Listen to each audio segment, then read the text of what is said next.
विद्यार्थियों नमस्कार।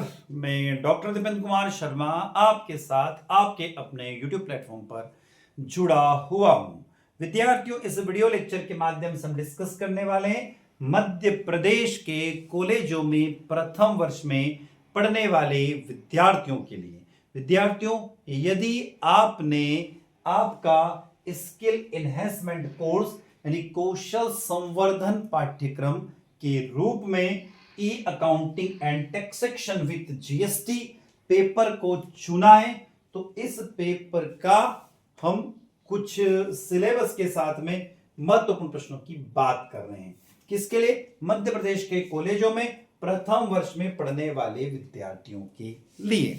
तो विद्यार्थियों, अब देर ना करते हुए हिंदी और इंग्लिश दोनों लैंग्वेज में, हिंदी और अंग्रेजी दोनों माध्यम में बैक टू बैक हम इसको डिस्कस करने वाले। विद्यार्थियों, यदि आपको कोई डाउट होता है, कोई परेशानी होती है, तो स्क्रीन पर एक नंबर दिखाई दे रहा है 77 250 44 325। इस नंबर पर व्हाट्सएप के माध्यम से आप हमें मैसेज भेज सकते हैं, उसका रिप्लाई हम मैसेज के माध्यम से करेंगे यदि आपको कोई डाउट होता है। विद्यार्थियों, एक खास बात हो रही है, यदि वीडियो लेक्चर आप लोगों को अच्छा लगता है तो वीडियो को लाइक कीजिएगा। दिख रहा है? बिल्कुल लाइक कीजिएगा। आपके क्लासमेट तक, आपके दोस्तों तक, आपके साथियों तक इस वीडियो को शेयर अवश्य कीजिएगा।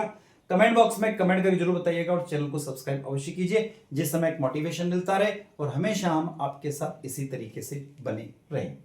विद्यार्थियों, बात करते हैं फर्स्ट ईयर की कौशल संवर्धन पाठ्यक्रम जिसका नाम है जीएसटी के साथ ई अकाउंटिंग और कराधान, स्किल इन्वेस्टमेंट कोर्स जिसका नाम है e accounting and taxation with GST.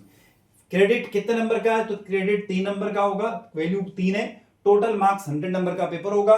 पास होने के लिए आपको चाहिए 35 नंबर। यूनिट फर्स्ट में आपको क्या करना है? तो इंट्रोडक्शन टू अकाउंटिंग, लेखांकन का परिचय, ये चैप्टर का नाम है आपका। इसमें हम सिलेबस भी देख रहे हैं और महत्वपूर्ण प्रश्नों को भी देखेंगे। क्या है? ई लेखांकन का अर्थ और परिभाषा, meaning and definition of E accounting.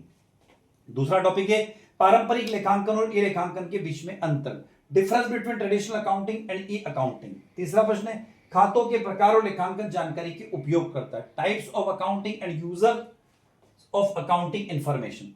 चौथा जो टॉपिक है पहली यूनिट का, ई लेखांकन प्रणाली के घटक, टेली और व्यवहारिक। आगे दिया components of an E accounting system, Tally and practicals. अब एक्टिविटी में यहां पर आपको 2 एक्टिविटी दी हुई है। वित्तीय विवरणों के नमूने प्रदान करें और छात्रों से डेटा का विश्लेषण करने को कहें। Providing a sample financing statements and ask student analyse the data. और दूसरा दिया टेली पर व्यावहारिक अभ्यास यानी टेली हैंड ऑन प्रैक्टिसेस। अब ये जो सिलेबस मैंने आपको बताया, इसके अंदर जो पहली यूनिट में 4 जो पॉइंट आपको बताए, इन चारों पॉइंट में कौन कौन से प्रश्न यानी क्वेश्चंस बनने की संभावना है, उन प्रश्नों को मैं आप तक लेकर आ रहा हूं। उत्तर आपको ढूंढना है, प्रश्न मैं ला रहा हूं। कौन कौन से प्रश्न है देखिए। ई लेखांकन से आप क्या समझते हो? What do you understand by the E accounting? Hindi और इंग्लिश दोनों लैंग्वेज में। मैं यहां पर सिर्फ कोशिश कर रहा हूं कि हिंदी लैंग्वेज में आपको मैं प्रश्नों को बता सकूं, क्योंकि दोनों लैंग्वेज में प्रश्नों को समझाऊंगा तो वीडियो की लेंथ बड़ी हो जाएगी, इसलिए कोशिश यही है। दूसरा, आधुनिक व्यावसायिक परिवेश में ई लेखांकन यानी ई अकाउंटिंग की आवश्यकता और महत्व को विस्तार से व्याख्या कीजिए। Explain in detail the need and importance of e-accounting in the modern business environment. तीसरा, ई लेखांकन की एक मानक परिभाषा दीजिए कि किस प्रकार पारंपरिक मुनीमी पद्धति यानी बुक कीपिंग को डिजिटल डेटा प्रबंधन में परिवर्तित करती है। Give a standard definition of the accounting. How does the transform traditional bookkeeping into the digital data management? चौथा प्रश्न जो आपको पढ़ना पड़ेगा वह पारंपरिक लेखांकन यानी मैनुअल अकाउंटिंग और ई लेखांकन के बीच में डिफरेंस बताने होंगे। Compare the key difference between the traditional accounting and E accounting. पांचवा प्रश्न, एक्यूरेसी यानी शुद्धता और स्पीड यानी गति के आधार पर पारंपरिक लेखांकन यानी मैनुअल अकाउंटिंग और ई अकाउंटिंग में से कौन सा बेहतर है और क्यों है। छठा, ई लेखांकन केवल समय बचत नहीं करता है। E-accounting is not only the time saving but also an effective means of the reducing human error, बल्कि मानवीय त्रुटियों को भी कम करने का एक प्रभावी साधन है। इस कथन का स्पष्ट आंसर बताइए।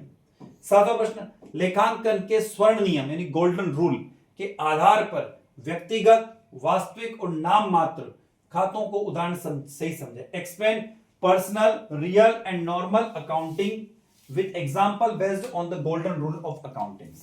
आठवां प्रश्न, लेखांकन जानकारी के आंतरिक यानी इंटरनल और बाहरी यानी एक्सटर्नल उपयोगकर्ताओं में से कौन है? निवेशक और लेनदेन वित्तीय विवरणों का विश्लेषण क्यों करते हैं?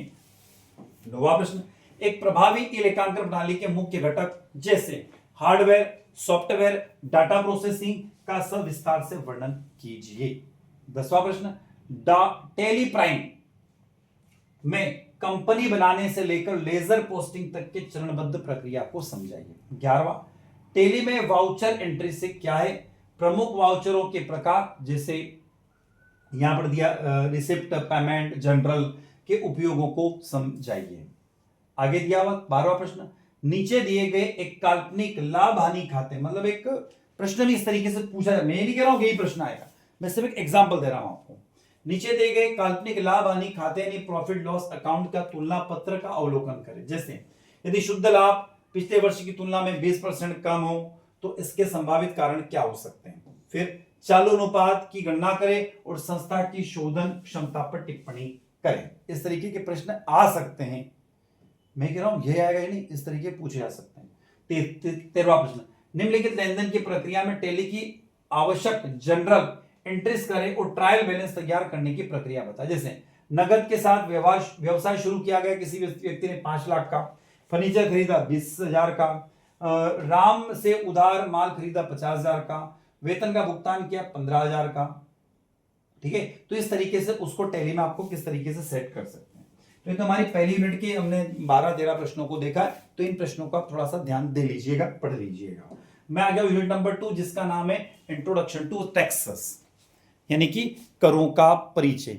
अब दूसरी यूनिट में क्या क्या दिया हुआ है, तो इसमें आपको पढ़ना होगा टाइप्स ऑफ टैक्सेस, करों के प्रकार, प्रत्यक्ष और अप्रत्यक्ष, जीएसटी से डायरेक्ट और इनडायरेक्ट। दूसरा टॉपिक है आयकर और जीएसटी के विभिन्न शीर्षों का सैद्धांतिक ज्ञान, theoretical knowledge of various heads on the income tax and GST. उसके बाद व्यावहारिक गतिविधियों में आपको क्या पढ़ना है, डेटा प्रदान करो, छात्रों को कर देनदारियों की गणना करने को कहे, जीएसटी रिटर्न दाखिल करने की भी प्रक्रिया को समझाइए और आईटीआर कैसे फिल किया जाता है उसको भी समझाना होगा। अब इस यूनिट के बेसिस पर मैं कुछ प्रश्न आप तक लेकर आ रहा हूं, उन प्रश्नों की बात करते हैं। पहला प्रश्न, टैक्स से आप क्या समझते हो, what do you understand by tax. दूसरा, प्रत्यक्ष कर यानी डायरेक्ट टैक्स और इनडायरेक्ट टैक्स यानी अप्रत्यक्ष कर के बीच में एग्जांपल बताने होंगे, मतलब डिफरेंस बताना विद एग्जांपल। तीसरा प्रश्न, जीएसटी यानी वस्तु एवं सेवा कर, गुड एंड सर्विस टैक्स जिसे बोलते हैं, भारत की अप्रत्यक्ष कर संरचना में क्रांति ला दी है, यानी जीएसटी ने भारत का जो टैक्स जो कलेक्शन है उसमें बड़ा इंप्रूवमेंट हुआ है, तो इस कथन को आप समझाइए। चौथा, एक राष्ट्र एक कर, वन नेशन वन टैक्स की अवधारणा की व्याख्या कीजिए। पांचवा प्रश्न, प्रत्यक्ष कर के गुण और दोषों का वर्णन करें, यह समाज में आर्थिक असमानता को कम करने में कैसे सहायक है। अगला छठा प्रश्न, आयकर अधिनियम के तहत आय के 5 शीर्ष यानी 5 हेड्स ऑफ इनकम कौन से, प्रत्यक्ष का संक्षिप्त विवरण दीजिए। सातवां प्रश्न, जीएसटी के विभिन्न घटक जैसे सीजीएसटी, एसजीएसटी और आईजीएसटी को समझाइए। इंटर स्टेट और राज्यों के भीतर यानी इंटर स्टेट में लेन देन में इनका उपयोग कैसे किया जाता है। आठवां प्रश्न, आयकर के रेफरेंस में सकल कुल आय यानी ग्रोस टोटल इनकम और कुल कर योग्य आय टोटल टैक्सेबल इनकम के बीच में भी डिफरेंस बताने होंगे। नौवां प्रश्न, मान लीजिए कि एक व्यक्ति की वार्षिक आय 12 लाख रुपए, उसे धारा 80C के तहत 1.5 लाख रुपए की छूट मिलती है। वर्तमान टैक्स स्लैब में नई कर व्यवस्था के आधार पर उसकी कुल कर देनदारी की गणना करें। एक एग्जांपल दिया मैंने, इस तरीके के प्रश्न आ सकते हैं, ध्यान रखना। 10वां प्रश्न, इसी तरीके का एक प्रश्न है जीएसटी गणना के लिए। एक व्यापारी ने 1 लाख का माल खरीदा जिस पर 18% जीएसटी चुकाया, वही माल वह 1.5 लाख में बेचा और 18% जीएसटी वसूला।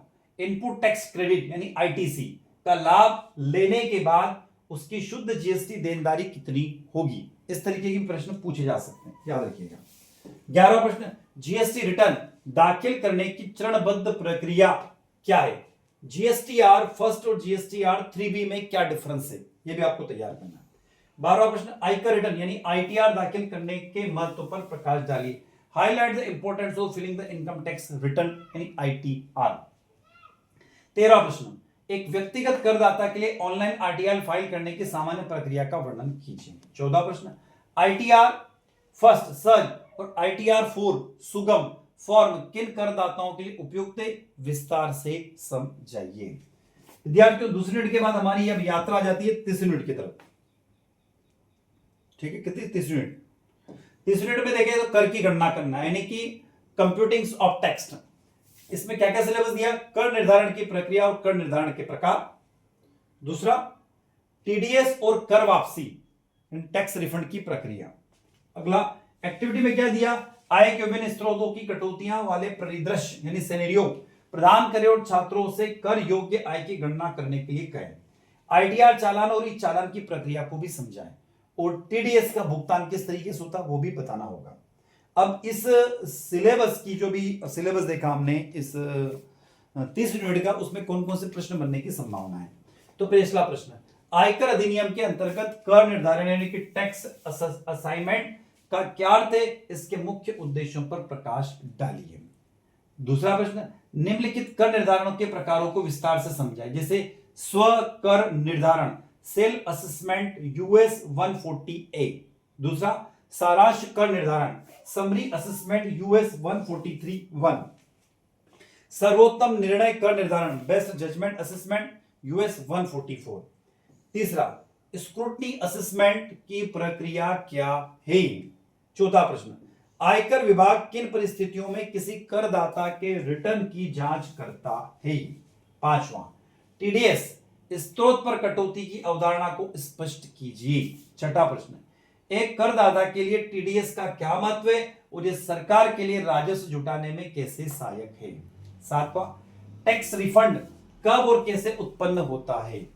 आठवां प्रश्न, टैक्स रिफंड प्राप्त करने की ऑनलाइन प्रक्रिया और इसके साथ मिलने वाले ब्याज यानी US 244 के प्रावधानों का वर्णन कीजिए।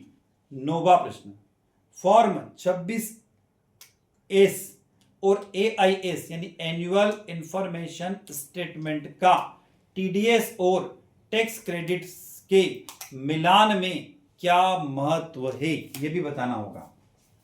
आगे चलते हैं, नेक्स्ट क्वेश्चन है प्रश्न क्रमांक 10, आयकर के भुगतान के लिए प्रयुक्त होने वाले विभिन्न चालानों जैसे चालान 280 के बारे में बताइए। 11वां प्रश्न, अग्रिम कर एडवांस टैक्स और स्व निर्धारण कर के बीच में डिफरेंस बताइए यानी सेल्फ असेसमेंट टैक्स। 12वां प्रश्न पे आगे हम लोग ई चालान के माध्यम से ऑनलाइन टैक्स जमा करने की चरणबद्ध प्रक्रिया को लिखिए। भुगतान के बाद प्राप्त होने वाली CIN चालान आइडेंटिफिकेशन नंबर का क्या महत्व है। 13वां प्रश्न, एक नियोक्ता यानी एम्प्लॉयर्स या कटौतीकर्ता के लिए TDS जमा करने की समय सीमा और प्रक्रिया क्या है। 14वां प्रश्न, देरी से भुगतान करने पर लगने वाले ब्याज और दंड यानी पेनल्टी को समझाइए। 15वां प्रश्न, TDS रिटर्न जैसे फॉर्म 24Q 26Q और TDS प्रमाण पत्र जैसे फॉर्म 16 और 16A के बीच में क्या रिलेशन है वो बताना होगा। अब एक सवाल लेकर आए हम आपके सामने, मैं नहीं कह रहा हूं कि सवाल ऐसा ही आएगा। जैसे कोई व्यक्ति है जिसका नाम है श्री रखा, वो वार्षिक वेतन यहां पर दिया हुआ है इकाई दाई सैकड़ा हजार 10,000 लाख यानी 15 लाख है ना, वार्षिक यानी 15 लाख रुपए साल भर में कमाता है। उन्होंने 1.5 लाख रुपए LIC के अंदर 80C के अंदर और 50,000 NPS यानी 80CCD में निवेश किया है। वे 25,000 रुपए का चिकित्सा बीमा प्रीमियम 80D में चुकाते हैं। ठीक है, तो अब क्या करना है, पुरानी कर व्यवस्था यानी ओल्ड टैक्स रेजिम के तहत उनकी कुल कर योग्य आय की गणना करें। यह आपको करना पुराने टैक्स के अकॉर्डिंग। मतलब ऐसा और भी प्रश्न आ सकते हैं, मैं ये नहीं कह रहा हूं कि प्रश्न आएगा, इस तरीके का आ सकते हैं। विभिन्न स्रोतों से आय, जैसे एक प्रश्न दिया मैंने, कोई श्रीमती है, ठीक है, उसकी व्यावसायिक लाभ है 6 लाख रुपए, ठीक है, बैंक से FD से मिलते उसको 40,000 रुपए, मकान किराया 1,20,000 उसको मिलता है। अब कार्य क्या करना है, तो सकल कुल आय यानी GTI की गणना करें और बताएं कि बैंक ब्याज पर TDS कटेगा या नहीं, यदि सीमा 40,000 है तो ये बताना है। अब विद्यार्थियों यहां पर थोड़ा सा मैं आपको पॉइंटर समझा देता हूं कि जो आपकी वार्षिक परीक्षा होगी उस तरीके में उसमें किस तरीके का सिनेरियो रहेगा। तो आपका जो एक्सटर्नल एग्जाम यानी कि विश्वविद्यालय की जो परीक्षा रहेगी उसमें 3 पोर्शन रहेंगे, 10 नंबर के क्वेश्चन आएंगे, ध्यान रखिएगा, 40 नंबर के क्वेश्चन आएंगे और 50 नंबर के क्वेश्चन आएंगे, मतलब 3 पोर्शन में रहेगा। यानी कि ऑब्जेक्टिव टाइप क्वेश्चन भी आ सकते हैं उसके अंदर, शॉर्ट क्वेश्चन भी पूछे जा सकते हैं और लॉन्ग क्वेश्चन भी पूछे जा सकते हैं। तो हमने यहाँ पर आपके सामने कुछ प्रश्न लेकर आए। टोटल इस पेपर में आपकी कितनी यूनिट है? 3 यूनिट है। तो तीनों यूनिट के हमने कोशिश की है कि लगभग 40, 45 से 50 प्रश्न हम आप तक लेकर आए। तो आई होप वीडियो लेक्चर आप लोगों को अच्छा लगा होगा। अच्छा लगता है तो वीडियो को लाइक कीजिएगा, आपके क्लासमेट तक वीडियो को शेयर कीजिएगा, कमेंट बॉक्स में कमेंट करके जरूर बताइएगा और चैनल को सब्सक्राइब अवश्य कीजिए, जिससे हमें एक मोटिवेशन मिलता रहे और इसी तरीके से हमेशा हम आपके साथ बने रहें। विद्यार्थियों, आपका अपना एक और यूट्यूब प्लेटफॉर्म है जिसका नाम है केमिस्ट्री बाय डी शर्मा, उसकी लिंक मैंने डिस्क्रिप्शन बॉक्स में दे रखी है, वहां से उस चैनल पर जाइए और आपके सभी पेपर के महत्वपूर्ण प्रश्न वहां पर अवेलेबल होंगे। प्लेलिस्ट में वहां पर प्लेलिस्ट में जाइएगा, आपको मिल जाएंगे। तो इसी के साथ मैं विदा ले रहा हूं, नए वीडियो के साथ पुनः आपसे मुलाकात होगी, तब तक जय हिंद, जय भारत।